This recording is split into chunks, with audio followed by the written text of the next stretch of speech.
Hello, everyone. So, I was just about to take a bite of my cucumber. Hmm.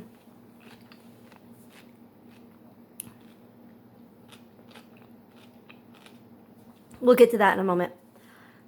I hope you enjoyed my snack crate unboxing. I just thought that the video before that was a little heavy and just not on the lightest topic. I even put a warning in it just to let people know that some of the topics that we were going to be speaking about were going to be sensitive. So I thought, well, what's better than a lighthearted snack crate unboxing from Ireland?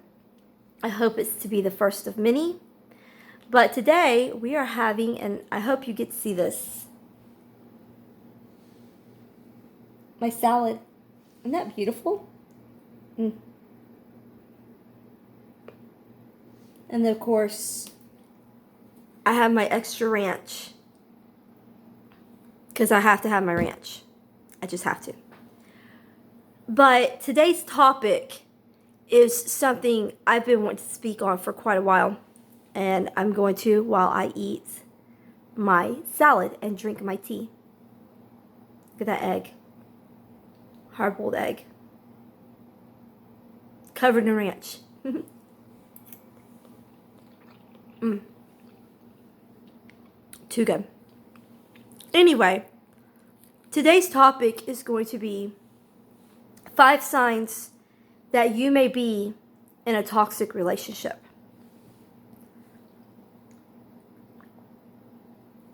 Now, some of these topics, or points, are from personal experience. And some of these are things that my therapist pointed out when I was going through this point of therapy in my life after getting out of a toxic relationship. And I wanted to speak on it. I just never really knew how to bring it up.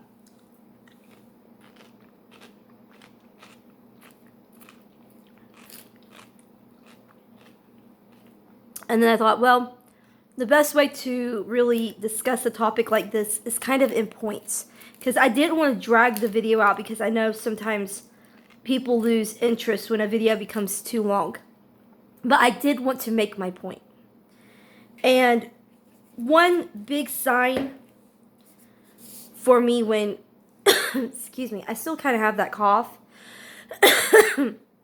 from when I had pneumonia, but it's getting better. But back to the topic. One of the big signs for me whenever I was in a toxic relationship was that it became, for him, all take and no give. Now, for me, it was give, give, give, give, give, give, give, do. Make sure that he was happy, make sure that he was comfortable, make sure that he had everything he needed. But when it came time for I needed something, it was turned into an argument, or I was shamed, or he wanted to play the blame game. Well, you shouldn't need this. You shouldn't have done this, or you wouldn't need this if you weren't so wasteful, or if you weren't so clumsy, or if you weren't so forgetful, or his favorite, if you weren't so dumb. Like, my needs had anything to do with intelligence. I mean, it had nothing to do with that. And it could be anything from clothes, cleaning supplies, something for the children, something for my vehicle, something for myself.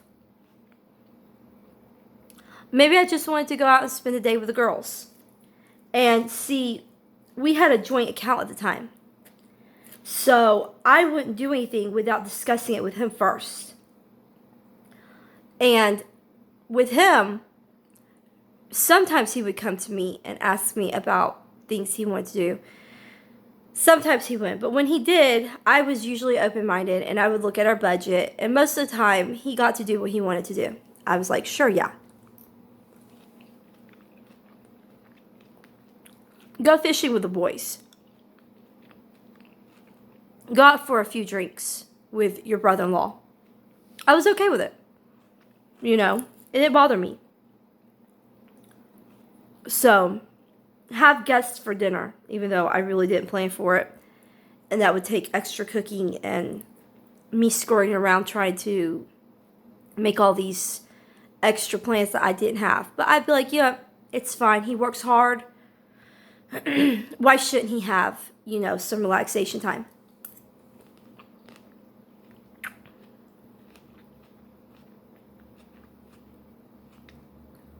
But when the reciprocation came, and I came to him and was like, hey, babe, I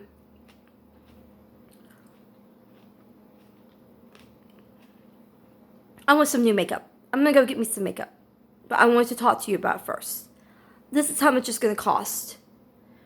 Or, babe, a friend of mine asked me out to eat, and I haven't seen her in ages. I want to go out to lunch, and then maybe we'll go and get our nails done. Or we'll, usually it was lunch and get nails done. We didn't get much more than that. Or, something, babe, it's been a while since I've been out. Can you watch the baby tonight? And me go out with a friend, and a female friend, of course, and have a few drinks. This is about how much I estimate it's going to cost. And I would never blow my estimation. Now, him, on the other hand, he would blow the estimation out of the water, and I would never get mad. He'd be like, he always had an explanation. I'm sorry, babe. They went up on the prices. We stayed longer. Another friend showed up, and I foot the bill. Or I end up drinking more than I thought, or whatever. And I'd just be like, oh, don't worry about it. And you know what? You had a good time. That's all that matters. But when it came to me, it was, why do you need that? Makeup? Who are you trying to dress up for? Who are you trying to impress? What do you need makeup for? Your friends. I'm your friend. You don't need friends. Why do you need to go out? Drinking, yeah, who are you drinking with? Who y'all meeting up with? It just became a very hostile environment, which is another one of my points I was about to make. Point number 2, and this actually goes in with what I just said, a lack of trust.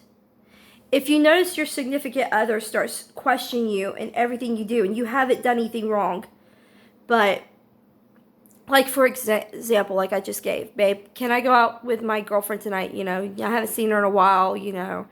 We used to work together, now we don't, or she had a baby, or whatever would be going on in our lives, or we just didn't work the same shift anymore.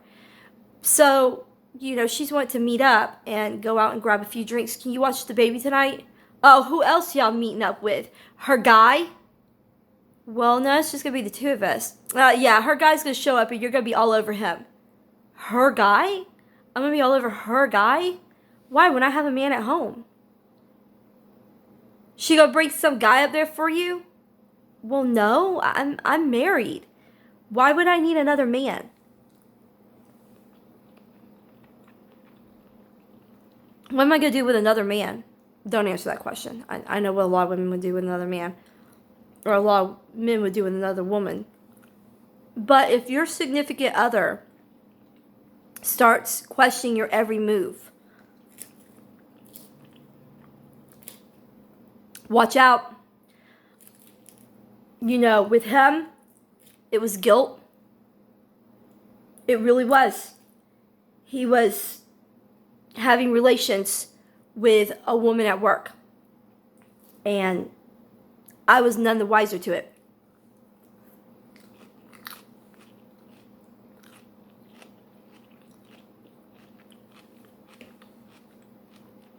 Why would I be?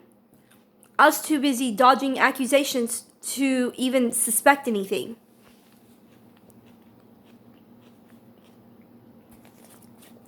Should have never happened.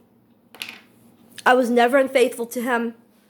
It never really even crossed my mind until he put it there. And then I was like, well, am I doing something wrong? I have friends, but I never looked at them that way. A lot of times they were married with children. And I was friends with their wives, too. It was never just a friendship between me and a guy. And I would never go and just meet a guy up for drinks or something. So, just like I expected him not to go and meet up with a woman with drinks. but he was meeting up with his ex for lunch and didn't understand why I got upset.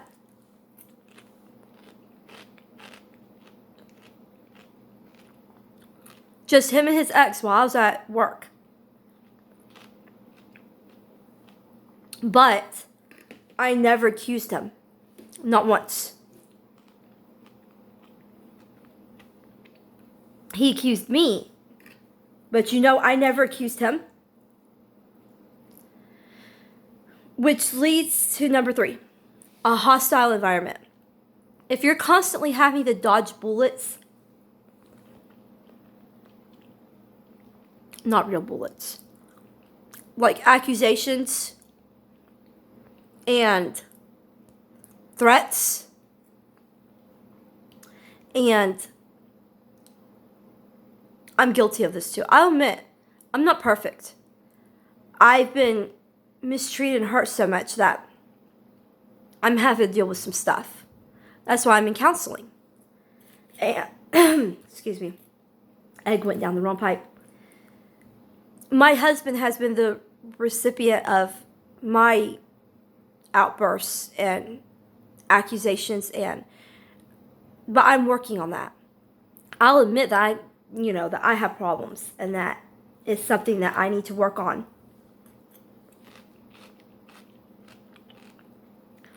That's why I continue with therapy.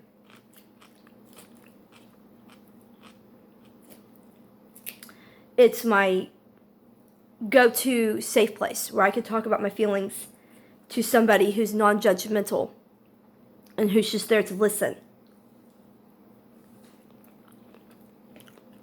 The salad is so good.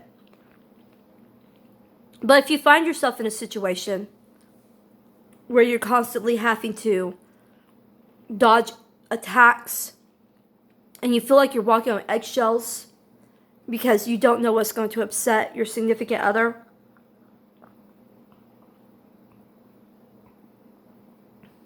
you're in a toxic relationship. If you can't sit down with your significant other and have a mature conversation and say, this is how I feel, this is how you make me feel, and then be open-minded and willing to listen,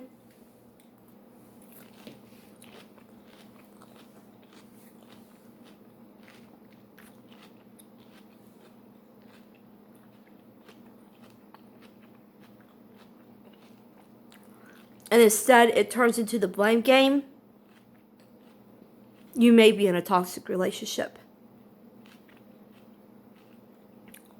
If you feel like you're constantly having to defend yourself and explain yourself and justify what you're doing on a daily basis because you don't feel like you can live a normal life anymore without your significant other becoming hostile towards you, and you're constantly on your guard, I think the phrase is walking on eggshells.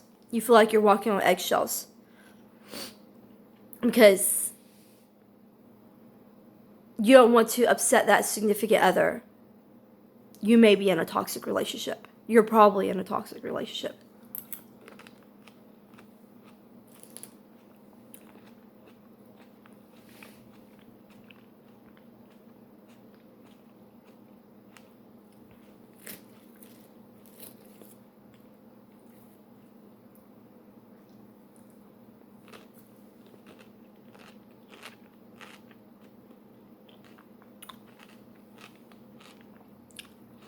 I love the chicken in this salad. It's so good. Okay, that was point number 3. Point number 4 would be constant judgment.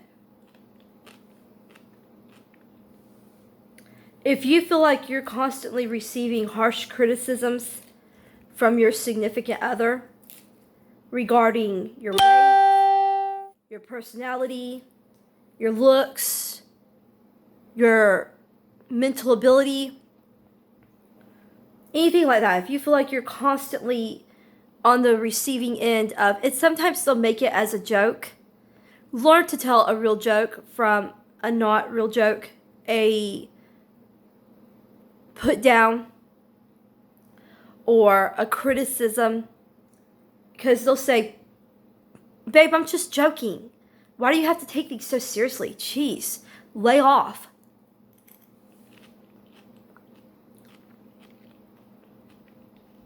It's not okay. It's just not. That's abuse. That's a type of abuse. And them accusing you of being overreactive is a type of manipulation.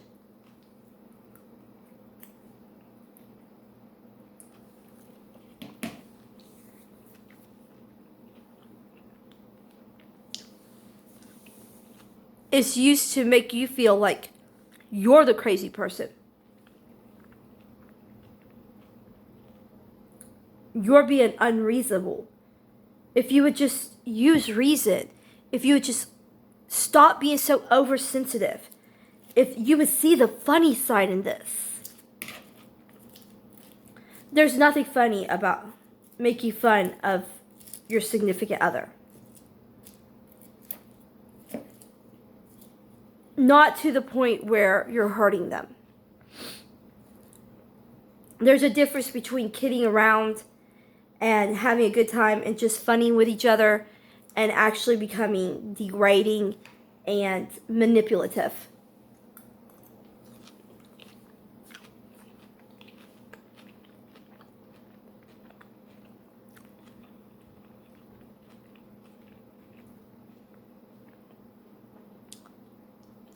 Joking about somebody's mental illness or physical disability is never acceptable. I don't care who you are.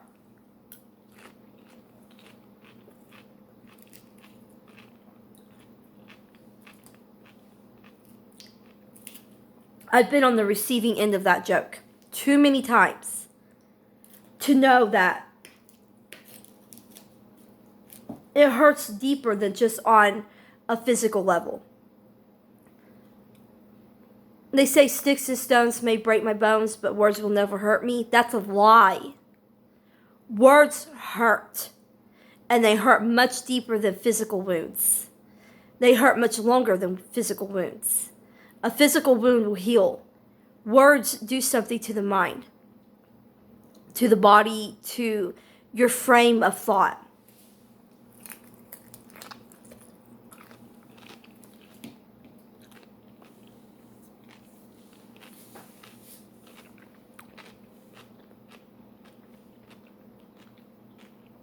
Because words come from the heart. Even if they're hateful, it's still from the heart. So that means that person means what they're saying.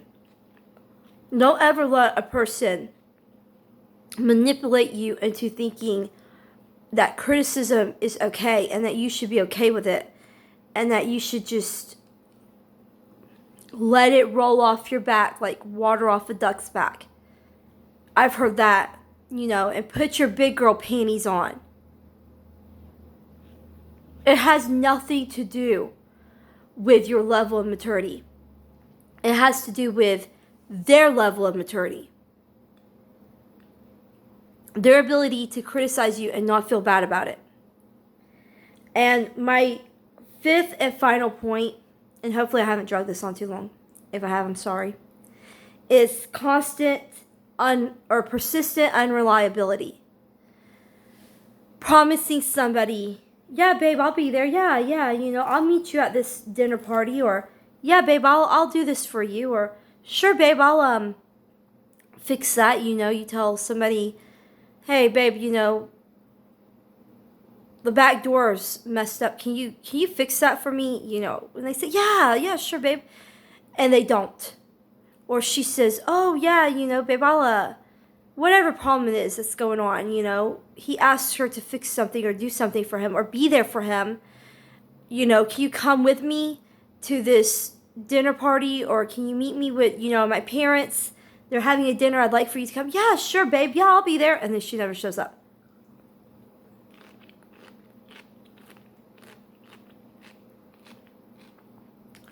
And then when confronted, she or he become the victim. And you are the victimizer. Why don't you understand?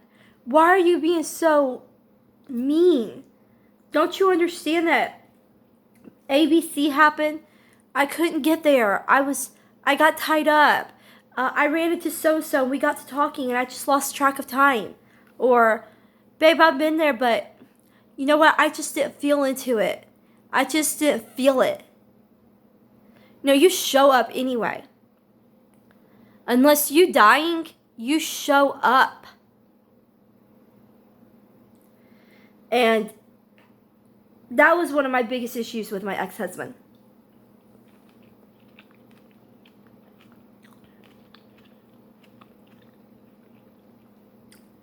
Anytime his family has something, I was there. I was there and I was prepared. Snacks, covered dishes, whatever they needed, I was there.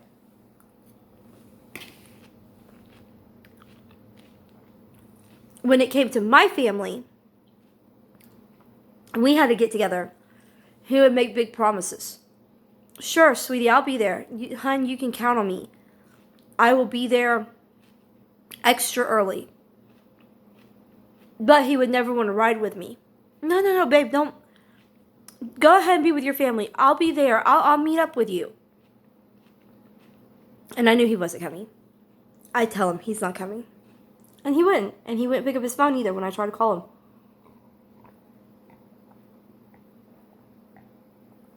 If you're finding that your significant other is constantly letting you down and not being there for you when you need them, but you're always there for them, that goes with the all take and no give. You might be in a toxic relationship. I would say try to seek counseling if you can together. If you're married, try to seek counseling. Sometimes a counselor can get in and open their eyes and make them see, hey, your wife or husband are hurting and you're hurting them. You need to stop and y'all need to work together. You're supposed to be a unit. If you're not and you're just dating and you're already facing these problems, get out. It's not worth it. You may think you love this person, but if you're just dating and you're already facing these problems, you need to get out. Because it's just going to get worse once you walk down that aisle and say, I do. If you make it down that aisle to say, I do. I'm not trying to seem ugly. I'm not trying to seem like I'm a bully. And this might be a little bit of a different video than people are used to seeing. This is real talk. And sometimes real talk can make all the difference. I wish I had had some real talk when I was in my bad relationship. Helped me see what was going on. But everybody was telling me, you're just being oversensitive. You're just being ununderstanding. You're being closed-minded. And now that I'm out of the relationship and I'm in a new relationship and I'm married and we've been married for almost 7 years, this is, I see now what a relationship is supposed to be like. Am I perfect? No. By no means. Is he perfect? No. Are we perfect for each other? I feel we are. Yes. And it's so much different than what my other relationship was like with my ex. But I'm going to finish this delicious salad because it's just too good not to. Look at that.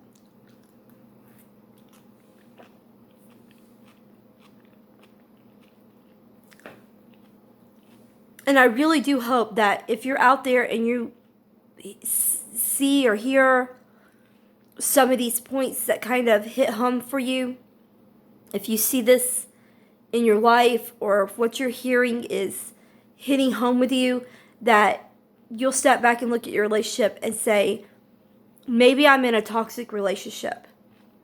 And you'll get help or get out before it's too late. If there's nothing else I can do, then maybe I can just pass on some wisdom. But anyway, I'm going to say goodbye for now. I love you all. And we're actually, well, never mind. I'll leave that for another time. I'm just going to wish you all a blessed day. Bless you all with a good day. And hope that you're having a wonderful day with your significant other or at your job or whatever you may be doing. Just remind you that I love you, and if you like this video, click the like button and subscribe, and I will see you soon. Bye. Love you.